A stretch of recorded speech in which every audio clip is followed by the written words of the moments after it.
Assalamualaikum warahmatullahi wabarakatuh. Kembali lagi kepada saya di mata kuliah Ilmu Gizi. Pada pertemuan ini kita akan membahas tentang pangan fungsional. Baik, pertama kita harus mengetahui dulu apa itu pangan fungsional. Pangan fungsional adalah pangan yang ditujukan untuk dikonsumsi dan mengandung komponen bioaktif atau komponen aktif yang berpotensi dapat meningkatkan kesehatan. Jadi, suatu pangan disebut fungsional jika pangan tersebut memiliki manfaat. Manfaatnya itu yang dapat menguntungkan terhadap satu atau lebih fungsi dalam organisme seseorang, organisme manusia yang dapat memperbaiki kondisi kesehatan atau mengurangi risiko penyakit. Oke, jadi misalkan suatu makanan atau suatu minuman dapat dikatakan sebagai minuman fungsional atau makanan fungsional jika di dalam makanan tersebut mengandung senyawa atau komponen yang dapat memberikan manfaat kesehatan bagi seseorang. Kemudian oleh karena itu, pangan fungsional ini berbeda dengan suplemen kesehatan atau obat tradisional atau obat-obatan, ya itu berbeda. Karena memiliki bentuknya itu juga berbeda. Kalau suplemen atau obat itu kan bentuknya bentuk kapsul atau bentuk serbuk seperti itu. Sedangkan kalau pangan fungsional dia berbentuk makanan. Jadi kita konsumsi seperti kita mengkonsumsi makanan biasa. Hanya saja pada makanan tersebut dia dikatakan sebagai pangan fungsional karena dia mengandung senyawa atau komponen yang dapat memberikan manfaat kesehatan bagi yang mengkonsumsinya.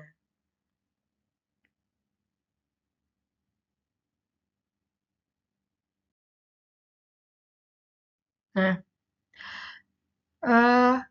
dikatakan pangan fungsional apabila memenuhi persyaratan-persyaratan tertentu. Apa saja persyaratan agar makanan tersebut dikatakan sebagai pangan fungsional? Yang pertama, dia berupa produk makanan atau berupa produk pangan, ya bukan produk obat ataupun kapsul ataupun dalam bentuk suplemen. Dia berupa produk pangan. Kemudian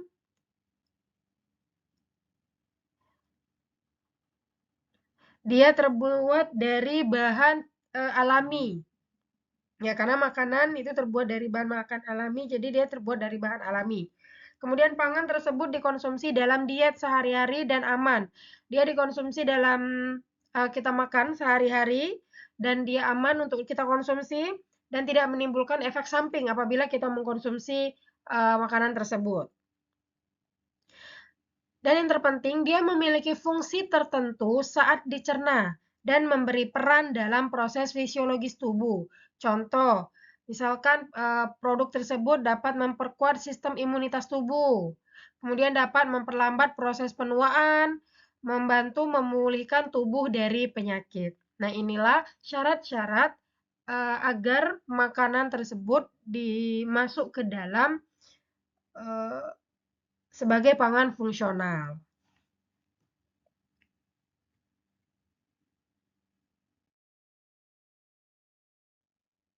Oke, kita akan membahas tentang senyawa fungsional.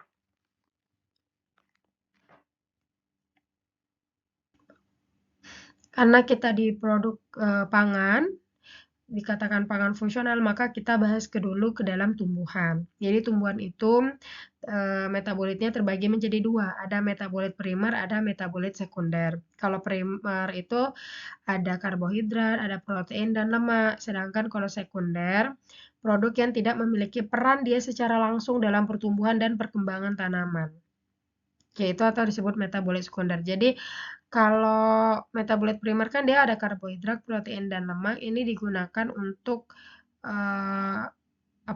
energi seseorang ataupun dibutuhkan juga terhadap pertumbuhan si tumbuhan itu sendiri. Sedangkan kalau sekunder dia malah tidak berfungsi penting pada pertumbuhan dan perkembangan tumbuhan ini sendiri. Nah, tetapi metabolit sekunder ini sebenarnya bisa memberikan manfaat bagi kesehatan manusia jika dikonsumsi. Metabolit sekunder ini berfungsi sebagai zat pewarna, sebagai antioksidan, dan manfaat lain secara fungsional di dalam tubuh. Sehingga pada metabolit sekunder ini bisa disebut sebagai senyawa fungsional atau kalau kita sebut sebagai zat bioaktif. Oke, senyawa, makanya kadang senyawa fungsional itu disebut sebagai senyawa bioaktif, di mana senyawa bioaktif ini didapat dari metabolit sekunder pada tumbuhan. Senyawa bioaktif itu apa? Adalah zat gizi atau non-gizi yang terdapat pada pangan yang dapat memberikan efek fisiologis berkontribusi pada kesehatan yang lebih baik kepada manusia. Nah, itu adalah senyawa bioaktif. Yang termasuk ke dalam senyawa bioaktif itu ada polifenol, kemudian ada karotenoid, ada vitamin, asam lemak omega 3, asam organik, ada nukleosida, nukleotida, dan fitosterol. Oke, kita di sini lebih fokus akan membahas tentang senyawa bioaktif berupa polifenol. Jadi untuk polifenol, dia terbagi menjadi 4, ada asam fenolat, flavonoid, tanin, dan stilbena. Oke, untuk asam fenolat, dia terbagi menjadi 2, ada asam hidroksibenzoat dan asam hidroksisinamat. Sedangkan flavonoid, dia terbagi menjadi 5, ada flavonol, flavon, flavanon, antosianidin, dan isoflavon. Kemudian ada tanin. Kalau tanin dia ada turunan tanin dan tanin yang dapat terhidrolisis. Kemudian ada stilbena tadi. Nah, ini turunan dari flavonoid. Senyawa polifenol ini termasuk ke dalam senyawa bioaktif yang ada pada tumbuhan dan termasuk ke dalam produk fungsional atau senyawa fungsional. Nah, di sini akan kita lihat pangan lokal yang ada di Indonesia dan rempah-rempah yang mengandung senyawa bioaktif pada jenis pangan. Oke, sehingga kita akan ketahui bahwa jenis pangan tersebut mengandung senyawa bioaktif apa dan berpotensi sebagai pangan fungsional dengan manfaatnya apa. Oke, kita lihat yang pertama ada tempe. Tempe ini adalah produk fermentasi yang mengandung senyawa bioaktifnya adalah isoflavon. Berarti dia masuk ke polifenol. Isoflavon, flavonoid, dan dia turunannya adalah isoflavon. Di mana isoflavon di sini berfungsi sebagai antioksidan dan anti kanker. Antioksidan berarti dia dapat menangkal radikal bebas. Kemudian yang kedua, ubi jalar ungu. Dia mengandung antosianin dan bermanfaat sebagai antioksidan dan anti kanker. Ada ubi jalar merah, dia mengandung beta karoten sebagai antioksidan dan anti kanker. Ada umbi Garut, senyawa bioaktifnya indeks glikemiknya rendah. Potensi manfaatnya anti hiperglikemia.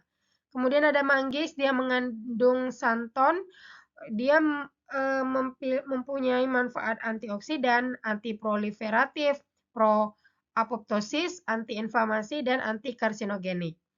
Kemudian ada buah merah Papua, mengandung karotenoid, berfungsi sebagai antioksidan dan anti kanker. Kemudian ada delima, mengandung antosianin, katekin, tanin, dan asam galat. Bermanfaat sebagai antioksidan anti kanker. Dan ada beras hitam, mengandung antosianin dan orizanol yang berfungsi sebagai anti hiperlipidemia, anti hiperglikemia, dan pencegahan kanker. Nah, kemudian kita lihat rempah-rempah. Ada kayu secang. Kayu secang ini biasanya dikonsumsi seorang jadi kayak teh gitu, dibuat jadi teh.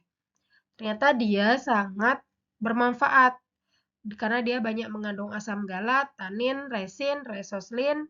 Ini masih ada tanin, kemudian ada juga flavonoid, ya ada terpenoid. Dia berfungsi sebagai antioksidan. Kemudian ada jahe. dia gingerol, ada zingeron dan sogaol, di antioksidan, meredakan batuk, diare, dan masuk angin. Kemudian ada kayu manis. Kayu manis berfungsi, dia mempunyai senyawa bioaktif polifenol. Ya, berfungsi sebagai antimikroba, antifungi, antivirus, antioksidan, antitumor, dan penurun tekanan darah kolesterol. Kemudian bawang putih, dia mengandung alisin, antimikroba, antioksidan, dan antikarsiniogenik. Kemudian ada cengkeh, dia mengandung eugenol sebagai antioksidan, temulawak, ada minyak sirih dan kurkumin, dia mengandung antioksidan. Dan yang terakhir ada kunyit, dia mengandung kurkumin, berfungsi sebagai antioksidan, antiinflamasi, dan antibakteri, dan antivirus. Nah, ini adalah pangan lokal dan rempah-rempah yang ada di Indonesia yang sangat berfungsi, banyak manfaatnya dan banyak mengandung senyawa bioaktif, sehingga bisa dikatakan produk-produk fungsional, mengandung senyawa fungsional.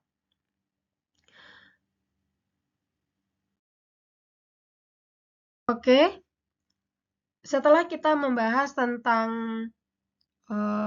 sumber dari senyawa bioaktif, kemudian kita membahas juga apa itu pangan fungsional, akan kita masuk ke fungsi dari pangan fungsional itu apa. Kalau dilihat dari sumbernya, yang pertama, pangan yang akan kaya serat, dia berfungsi dapat membantu pencernaan dan mencegah kesehatan usus. Kemudian yang sumber kaya antioksidan, dia dapat melindungi dari sel radikal bebas sehingga dapat mencegah penuaan. Kemudian pangan yang kaya akan probiotik dapat membantu menyeimbangkan mikroflora di dalam usus.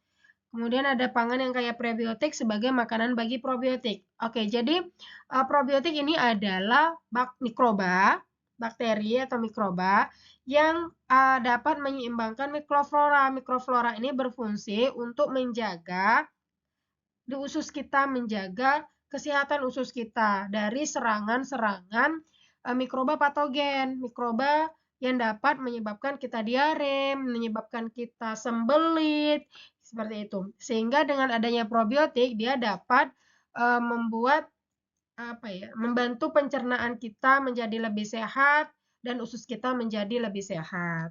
Nah, prebiotik ini adalah makanan bagi probiotik sehingga kita butuh untuk mengkonsumsi produk-produk prebiotik. Kemudian pangan kaya omega 3 berfungsi dalam memberi kesehatan otak dan jantung dan adanya senyawa bioaktif yang tadi.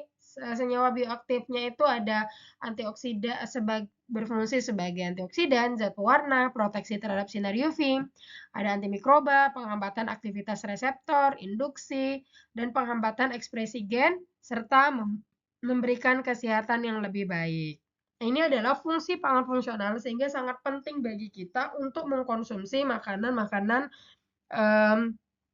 fungsional.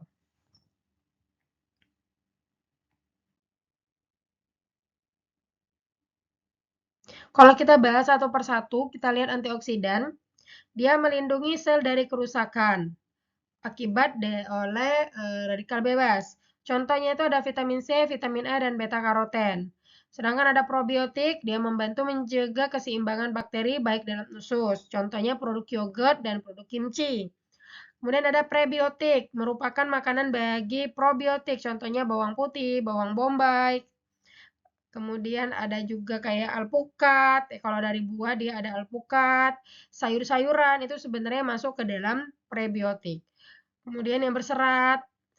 Selanjutnya ada omega 3 penting untuk kesehatan jantung dan otak. Contohnya ikan salmon, minyak ikan, dan ikan-ikan yang lain. Sebenarnya juga ikan-ikan yang lain itu tinggi akan omega 3. Khususnya kita di Indonesia lebih banyak ikan-ikan yang yang lain gitu ya, bukan ikan salmon, itu juga tinggi-tinggi omega 3-nya dan sangat bagus untuk kesehatan.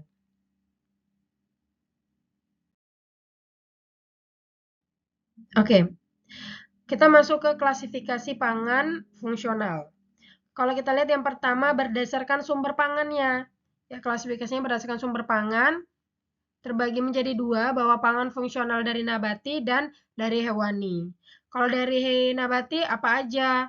Kalau sumber pangannya ada kedelai, beras merah, anggur, tomat, semua buah-buahan, semua sayur-sayuran, ya itu masuk ke nabati. Sedangkan kalau yang hewani ada ikan, ada daging, ya terutama ikan-ikan yang tinggi akan omega 3.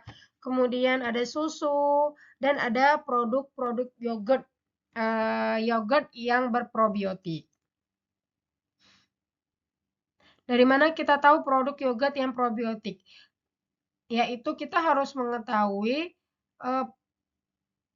mikroba yang ditambahkan atau yang ada di dalam yogurt tersebut apakah masuk ke dalam mikroba probiotik. Contohnya seperti produk Lactobacillus. Seperti itu. Kemudian yang kedua berdasarkan cara pengolahannya. Jadi kalau cara pengolahan terbagi menjadi 3. Yang pertama pangan fungsional alami, ada pangan fungsional tradisional dan pangan fungsional modern. Kalau yang alami, dia sudah tersedia di alam tanpa perlu pengolahan lagi. Contoh buah-buahan dan sayur-sayuran. Kemudian kalau produk diolah tradisional, biasanya produk fermentasi. Contohnya seperti tempe dan nata de coco. Kemudian pangan fungsional modern diolah untuk meningkatkan senyawa bioaktif di dalamnya. Dinaikkan senyawa bioaktifnya. Seperti susu yang diperkaya dengan kalsium, atau misalkan jus buah yang difortifikasi atau yang ditambahkan dengan vitamin. Misalkan pada pembuatan jus buah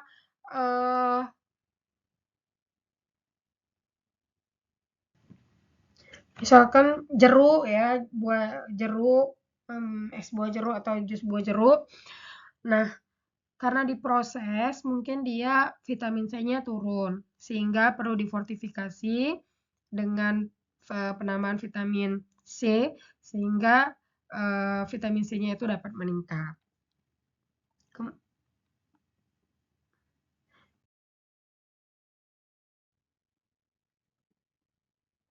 Kemudian yang ketiga berdasarkan komponen aktifnya. Dia terbagi 5, pangan yang kaya serat, kaya antioksidan, probiotik, prebiotik, dan omega 3. Kalau kaya serat, buah-buahan, kacang-kacangan, alpukat seperti itu masuk tinggi serat. Antioksidan, buah yang berwarna dan sayuran-sayuran hijau itu sangat tinggi antioksidan. Kemudian prebiotik seperti yogurt, kimchi, acar itu masuk ke produk-produk probiotik.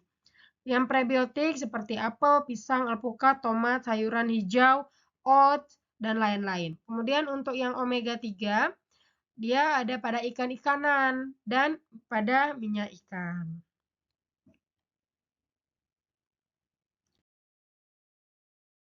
Oke, setelah itu kita bahas sedikit tentang metabolisme pangan fungsional. Dalam proses metabolisme dibutuhkan pangan fungsional yang berfungsi untuk mencegah terjadinya stres oksidatif oleh senyawa antioksidan. Kalau di sini saya ambil contoh adanya senyawa antioksidan yang dapat mencegah terjadinya stres oksidatif oleh radikal bebas dalam proses metabolisme. Oke, jadi pada jalur pentosa fosfat, nah kalau diingat ada jalur pentosa fosfat, dengan adanya senyawa antioksidan seperti NADPH pada jalur pentosa fosfat, di situ dia dapat mencegah stres oksidatif dengan mengubah H2O2 menjadi H2O, sehingga tidak reaktif lagi. Oke, nah dalam proses di jalur pentosa fosfat, produk utamanya ini adalah NADPH. Dan NADPH ini termasuk ke dalam senyawa antioksidan. Oke, selain itu, fungsinya NADPH juga sebagai sintesis reduktif seperti biosintesis asam lemak dan kolesterol dan steroid. Oke, jadi sebenarnya dalam proses metabolisme memang ada jalur khusus untuk senyawa antioksidan yang dapat mencegah terjadinya stres oksidatif oleh radikal bebas, yaitu jalur Salah satunya jalur pentosa fosfat, yaitu NADPH tadi yang dapat mengubah awalnya dia radikal bebas menjadi tidak reaktif lagi, seperti itu. Jadi memang betul pangan fungsional ini sangat dibutuhkan karena dia juga berfungsi dalam proses metabolisme di tubuh kita.